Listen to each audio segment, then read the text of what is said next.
আসসালামু আলাইকুম। আজকে যেটা ভিডিওতে শাকের বেড দেখতেছেন সেটা হচ্ছে পাট শাকের বেড।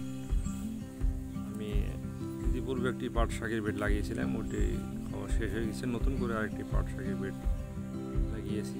দেখেন কি সুন্দর পাট শাক হয়েছে।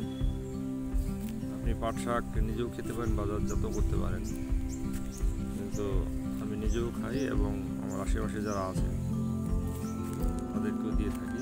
এই জন্য বাজারে বিক্রি করার মতো পাট শাক নেই। তারপরেও আমি পাট শাকের পাশাপাশি লাউ শাকের চারাও লাগিয়েছি। এটা হচ্ছে নতুন পাট শাকের আরেকটি বেড।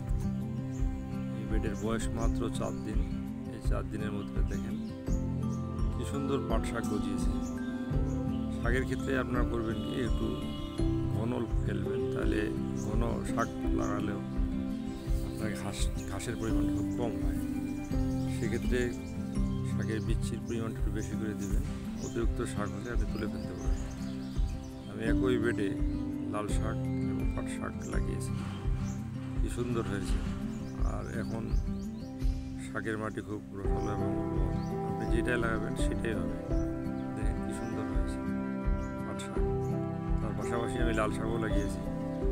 লাল শাক দেখেন মাত্র বয়স এই লাল শাকের 4 দিন। 4 দিনে আপনার প্রচুর পরিমাণে লাল শাক গজিয়েছে।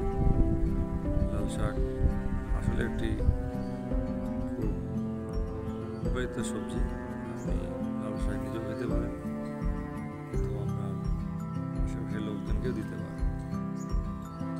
ব্যক্তিতে এই লাল শাক লাগাতে পারেন। লাল শাক, পাট শাক, তার সাথে আমি কলমি শাকের বীজ ফেলে দিয়েছিলাম। দেখেন কলমি শাক কীরকম হয়েছে। যদি আমার মতো লাল শাক, পাট শাক এবং কলমি শাক খেতে চান, তাহলে একটি বেডে আপনি বিভিন্ন